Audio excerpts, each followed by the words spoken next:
En este apartado vamos a desarrollar los temas de trabajo y energía, trabajando con la conservación de la energía mecánica y también introduciendo conceptos como el de potencia.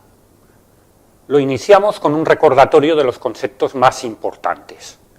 Cuando nosotros tenemos que un objeto tiene una determinada velocidad, podemos describir la energía cinética que tiene este objeto mediante la siguiente expresión. La masa por la velocidad al cuadrado, pues, multiplicado por un factor 1/2. También existen fuerzas que se denominan conservativas. Las energías asociadas a estas fuerzas se denominan energía potencial. Básicamente, una fuerza es conservativa cuando, si el objeto hace una trayectoria en la cual el punto inicial y el final coinciden, la variación de energía mecánica o de energía potencial, en este caso, es 0. Las dos energías potenciales tradicionales son la gravitatoria, cuya expresión es la masa por la gravedad por la altura o diferencia de alturas entre los dos puntos que se están analizando, y la energía potencial elástica asociada a los resortes o muelles, que es un medio de la constante elástica de este muelle por el alargamiento producido al cuadrado. La energía mecánica se define como la suma de las energías cinéticas y potenciales. Evidentemente, en algunos casos solo habrá una o dos de las tres energías que tenemos puestas en esta expresión. Por ejemplo, si nosotros tenemos un objeto que está en lo alto de un plano inclinado, su trayectoria puede ser descendente a lo largo de este plano, llegar a un plano liso, horizontal, y chocar con un muelle y comprimirlo. Marcamos sobre la trayectoria 4 puntos característicos, A, B, C y D. ¿Qué es lo que sucede en el punto A? ¿Cuál es su energía mecánica? Si parte del reposo, este objeto, su energía cinética es 0 porque su velocidad es 0. Si consideramos el origen de energía potencial en la base del plano inclinado, la energía potencial gravitatoria en A es mg por la altura. La energía potencial elástica, como no tenemos ninguna compresión del muelle en esta situación, en el punto A, cuando el objeto está en el punto A, es 0. ¿Qué es lo que sucede en el punto B? El objeto ya habrá adquirido una velocidad. Por lo tanto, su energía cinética será un medio de su masa por la velocidad que tiene en este punto B al cuadrado. Su energía potencial gravitatoria será masa por la gravedad por la altura que tenga en este punto B.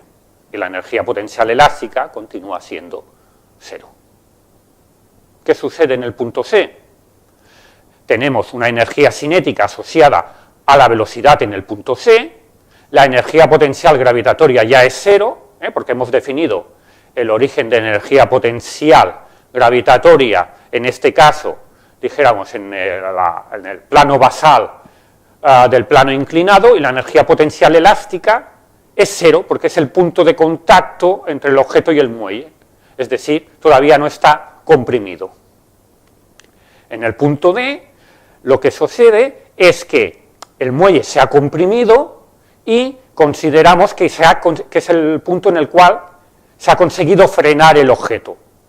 Por ello, en el punto D, la energía cinética es 0, porque la velocidad del objeto es 0, la energía potencial gravitatoria es 0, y la energía potencial elástica es un medio de la constante elástica del objeto por el alargamiento al cuadrado.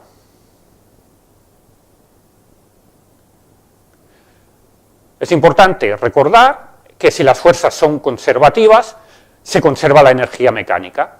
Por lo tanto, nosotros lo que podemos hacer es, en cualquier punto de la trayectoria, y en concreto en estos puntos A, B, C y D, escribir que la energía mecánica en A es igual que la energía mecánica en B, igual que la energía mecánica en C, y igual que la energía mecánica en D.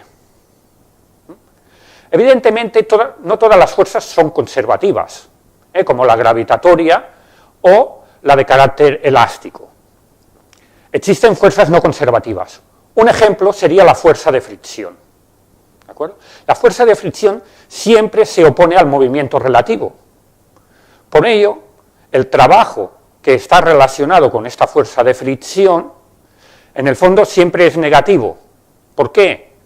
Porque si el desplazamiento es hacia la derecha, la fuerza de fricción, en este caso, es hacia la izquierda. Y si el desplazamiento fuera hacia la izquierda, la fuerza de fricción se opone al movimiento relativo. Está definido como el producto escalar el trabajo está definido como el producto escalar entre la fuerza y el vector desplazamiento. Siempre nos aparece el coseno del ángulo entre estos dos vectores, y como podemos ver en este caso horizontal, este ángulo es de 180 grados. En este caso no se conserva la energía mecánica, y lo que podemos utilizar para resolver los problemas o las situaciones que vamos a analizar es que la variación de la energía mecánica es igual al trabajo hecho por la fuerza no conservativa. Hemos de tener en cuenta que este trabajo siempre es un trabajo contrario, dijéramos, a la conservación de la energía. Lo que quiere decir es que si tenemos dos situaciones, A y B, una anterior a la otra, la energía mecánica en A, la inicial, será más grande que la energía mecánica en B. Porque una parte de la energía habrá ido a parar a contrarrestar este efecto del trabajo hecho por la fuerza no conservativa. La energía mecánica inicial será más grande, será superior a la inicial. Otro concepto es el de potencia. Está asociado a la energía por unidad de tiempo. Si nosotros utilizamos la expresión del trabajo, el trabajo ya sabemos que tiene unidades de energía, ¿de acuerdo? Vemos que el desplazamiento por unidad de tiempo lo podemos asociar a velocidad. En función del caso concreto sería una velocidad instantánea, o si la velocidad es constante, sería esta velocidad constante, o en otra situación podría ser la velocidad promedio. Y la potencia la podemos escribir como el producto escalar entre la fuerza que provoca el desplazamiento por la velocidad del objeto. Vamos a analizar tres problemas. En el primero consideramos una grúa con un motor que acciona un mecanismo que se enrolla, en el cual se enrolla un cable, y lo que tenemos es que lo aprovechamos esta fuerza para levantar un vehículo que tiene una masa de 3 toneladas. La pregunta sería, ¿qué potencia ha de desarrollar el motor si nuestro objetivo es que la carga suba con una velocidad constante, de 2 metros por segundo? En este caso, nosotros lo que tenemos cuando la grúa está trabajando es que actúan varias fuerzas. Nosotros sabemos que la potencia es la fuerza por la velocidad. Y sabemos también la segunda ley de Newton. El sumatorio de las fuerzas que actúan sobre un objeto es igual a la masa por la aceleración de ese objeto. Como se está desplazando a velocidad constante, la aceleración será 0. Si nos fijamos en las fuerzas que están actuando sobre el vehículo, por una parte hay su peso, la fuerza de carácter gravitatorio, y por otra hay la que transmite el motor mediante el cable. Como estamos en una situación de aceleración 0, sabemos que el sumatorio de fuerzas es igual a 0. Entonces, en módulo, porque tienen sentidos opuestos y son fuerzas diferentes, en módulo lo que tenemos es que el módulo de la fuerza peso es igual al módulo de la fuerza externa hecha por el motor a través del cable. Por lo tanto, podemos considerar que la fuerza que está haciendo este motor en módulo es igual al peso del objeto que está levantando. Por lo tanto, podemos utilizar en la expresión de la potencia que la fuerza del motor en módulo es igual a la del peso, y sustituyendo los valores, 3 toneladas, que son 3.000 kilogramos, la aceleración de la gravedad, 9,8 metros partido segundo al cuadrado, por la velocidad, obtenemos obtenemos la potencia que está desarrollando el motor. Este sería un ejemplo en el cual hemos utilizado la expresión de la potencia. A continuación, vamos a analizar algunos ejemplos en los cuales trabajaremos con la conservación de la energía mecánica. El primer caso es considerar una vagoneta que sigue una determinada trayectoria que asociaremos a planos inclinados y tenemos que al inicio de una determinada trayectoria está en la parte baja de un plano inclinado con una determinada velocidad y sube por un plano inclinado en un caso concreto en el cual hay fricción. Si hay fricción, tendremos que aplicar las expresiones de la energía mecánica, pero tendremos que ser conscientes de que hay una pérdida de energía mecánica en el trayecto. Cálculos que nos podrían pedir un problema como este. Por ejemplo, la velocidad con la que llega el objeto, en este caso la vagoneta, al punto más alto antes de bajar por una segunda pendiente. Sería una situación similar a la siguiente, es una atracción, una vagoneta que puede ser de una feria de atracciones, ¿de acuerdo? Y evidentemente, aunque al final hay un poco de trayectoria curvilínea, la aproximación que hacemos es que considerar que el movimiento, dijéramos, es a través de un plano inclinado perfecto. Es una aproximación como muchas de las que hacemos en física, considerando que la mayor parte de la trayectoria es a lo largo de un plano inclinado con ángulo constante. La vagoneta puede partir de un punto cualquiera de la trayectoria, en este caso consideramos el punto más alto. Entonces la situación es que baja y en el punto más bajo tiene bastante energía cinética para poder subir esta pendiente.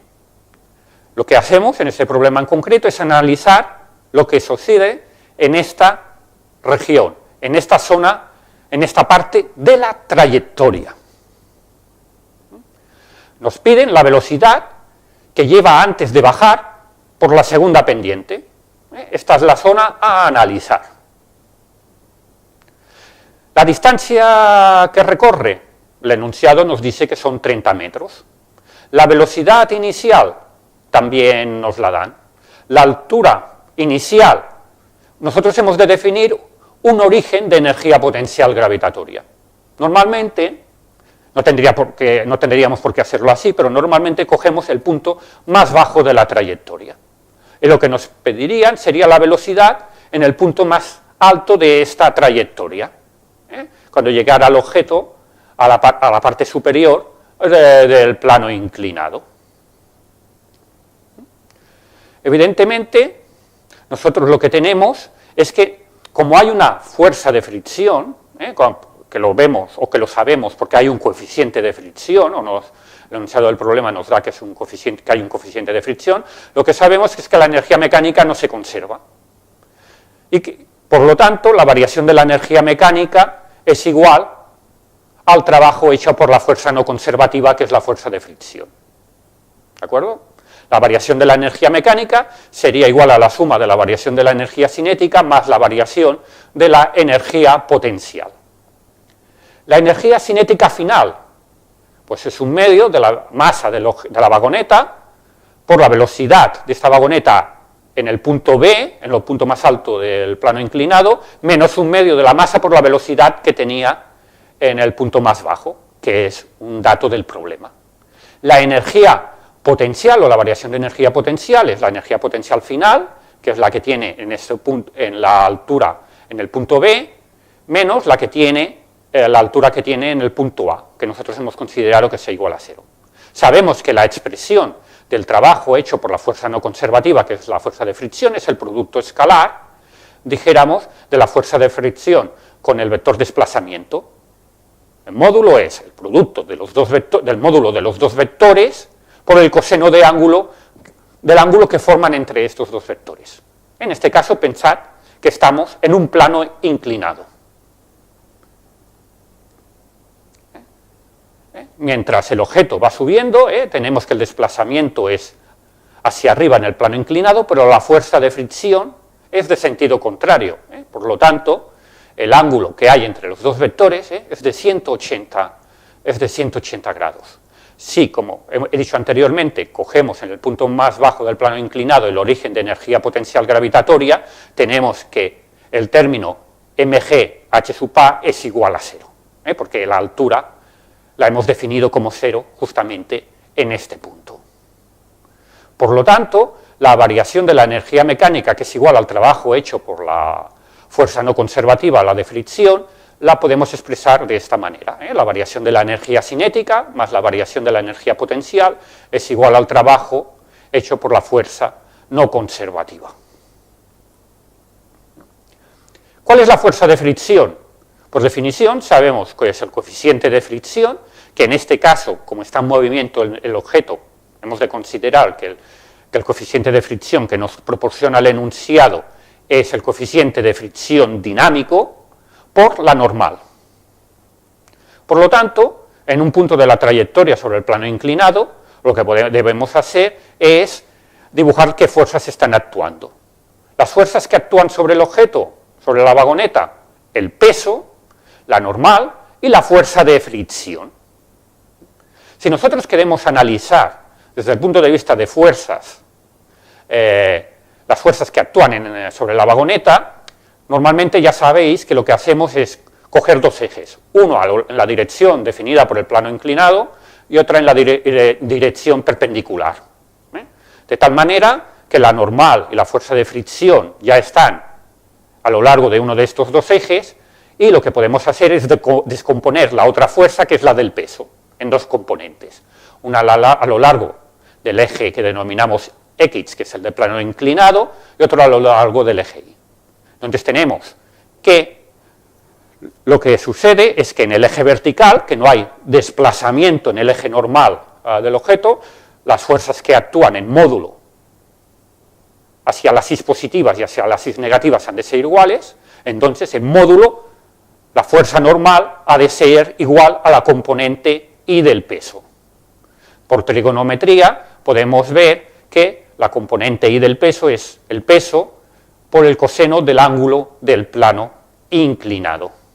Sabemos que el peso es igual a masa por la gravedad, por lo tanto tenemos ya una expresión por la fuerza de fricción, en donde nos sale el coeficiente de fricción, que es un dato, nos sale, por ejemplo, también la masa, que es otro dato. La altura en B la podemos obtener por trigonometría. La altura sabemos que se puede relacionar con el ángulo del plano inclinado y, por lo tanto, podemos ver que la altura en B, considerando que la altura en A es igual a 0, pues es el desplazamiento, que son 30 metros, por el seno del ángulo del plano inclinado. Conociendo la expresión de la fuerza de fricción y por trigonometría teniendo la expresión de la altura, sabiendo que la altura en B es igual en A es igual a 0, nosotros lo que podemos hacer es reescribir la expresión anterior. La mayoría de términos que hay aquí son conocidos, siendo la única incógnita la velocidad en el punto más alto, en B. A continuación, lo único que se hace es, lo único que hacemos a continuación, repito, es aislar la variable, que es la velocidad en B, y obtenemos un valor en torno a 45-46 metros por segundo. Pensad que es normal que nos dé un valor inferior al de la velocidad en el punto más bajo de la trayectoria, que era de 50 metros por segundo. Si en el cálculo nos hubiera dado un valor más alto o superior a 50 metros por segundo, tendríamos un indicador de que realmente igual seguramente o seguro hemos cometido algún error. Porque el objeto ha perdido energía cinética, porque como mínimo, aunque no hubiera fricción, ha ganado energía potencial. En este ejercicio tenemos un objeto en el cual está comprimiendo inicialmente un muelle que tiene una constante elástica conocida. Es parte del reposo, dejamos libre el objeto, el sistema muelle-objeto, cuando está comprimido el muelle, y entonces hay una transferencia de energía potencial elástica del muelle a energía cinética del objeto. Este objeto empieza a subir por un plano inclinado y durante su ascenso en este plano inclinado está actuando una fuerza de fricción porque hay un coeficiente de rozamiento. Lo que nos pregunta el problema es a qué altura llegará el cuerpo por el plano inclinado, es decir, la altura máxima, la altura a la cual lo que tendremos es que su velocidad ya será cero. Lo que tenemos es el muelle, está comprimido, el objeto parte del reposo, dejamos libre el sistema y el objeto sube hasta una determinada posición B en el plano inclinado. Vamos a resolver este problema. Esta es la situación a analizar. El objeto sube, como ya hemos indicado anteriormente, por el plano inclinado. ¿Qué es lo que nosotros sabemos? ¿Se conserva la energía mecánica?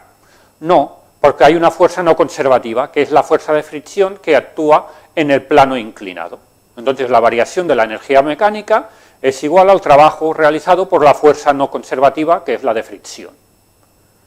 La variación de la energía mecánica es la variación de la energía cinética y de las energías potenciales, gravitatoria y elástica. ¿Cuáles son estos tres términos? La variación de energía cinética, la inicial menos la final, la que tiene el objeto en A menos la que tiene el objeto la que tiene el objeto en B menos la que tiene en A. La potencial gravitatoria, la que tiene en B menos la que tiene en A. Y la energía potencial elástica del resorte, del muelle, el que tiene, dijéramos, cuando el objeto está en B y la que tiene cuando el objeto está en A. ¿Qué sabemos? Que el muelle, cuando el objeto ya está en B, ya no está comprimido, entonces su energía potencial elástica es cero. Solamente tiene energía potencial elástica inicial porque está comprimido. ¿Qué más sabemos? Hombre, pues que el objeto llega hasta el punto B sobre el plano inclinado, pero es el punto de altura máxima a la que llega. Es decir, la velocidad en B es igual a cero. ¿Qué es lo que sabemos? Que también parte del reposo, entonces la velocidad en A es igual a cero. ¿Qué es lo que nosotros podemos hacer, o que debemos hacer? Definir un origen de energía potencial. Si definimos el origen de energía potencial o de alturas en A, tenemos que la altura en A es cero y tenemos que la energía potencial del objeto en A, cuando está en el punto A, es igual a cero. Por lo tanto, podemos escribir que la variación de la energía mecánica, que solo nos quedan estos dos términos, es igual al trabajo realizado por las fuerzas no conservativas. Sabemos que el trabajo hecho por la fuerza no conservativa es la fuerza correspondiente, que es la de fricción, por el desplazamiento, por el coseno del ángulo entre estos dos vectores, que es de 180 grados. ¿Cuál es la expresión para la fuerza de fricción?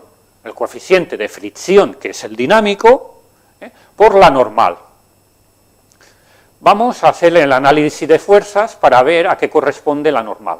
¿Cuáles son las fuerzas que actúan sobre el objeto cuando está sobre el plano inclinado? El peso, la normal, perpendicular al plano inclinado, y la fuerza de fricción, de sentido contrario al de desplazamiento del objeto. Si escogemos los ejes X e Y que están indicadas en esta figura, eje X a lo largo del plano inclinado, eje Y, el eje normal, nosotros tenemos que la normal y la fuerza de fricción ya están en las direcciones que hemos escogido, en los ejes que hemos escogido, y descomponemos el peso en sus dos componentes, X e Y. Nosotros lo que sabemos es, no hay movimiento a lo largo de este eje Y, tal como lo hemos definido, por lo tanto, en módulo, podemos decir que la normal es igual a la componente Y del peso. Son fuerzas diferentes, pero el módulo de la fuerza normal es igual al módulo de la componente Y del peso. La componente Y del peso por trigonometría es el valor del peso por el coseno del ángulo del plano inclinado, que es un ángulo conocido. Por lo tanto, tenemos una expresión para la fuerza de fricción. El coeficiente de fricción por la masa, por la gravedad, por el coseno del ángulo del plano inclinado. ¿De acuerdo? Otro término, el desplazamiento a lo largo del plano inclinado. acuerdo? Que lo podemos relacionar con la altura respecto a la que llega. La relación trigonométrica entre ambas distancias pues es mediante el seno del ángulo que define el plano inclinado. Entonces, con la expresión que hemos obtenido de fuerzas y con la expresión que hemos obtenido mediante trigonometría, lo que podemos hacer es sustituirla en la expresión que nos relaciona la variación de la energía mecánica con el trabajo de las fuerzas no conservativas. Sustituyendo, esta es la expresión. Conocemos todos los datos menos la altura en B. Lo que debemos hacer es de esta expresión aislar la altura en el punto B y determinamos que es 1,13 metros, 1 metro y 13 centímetros.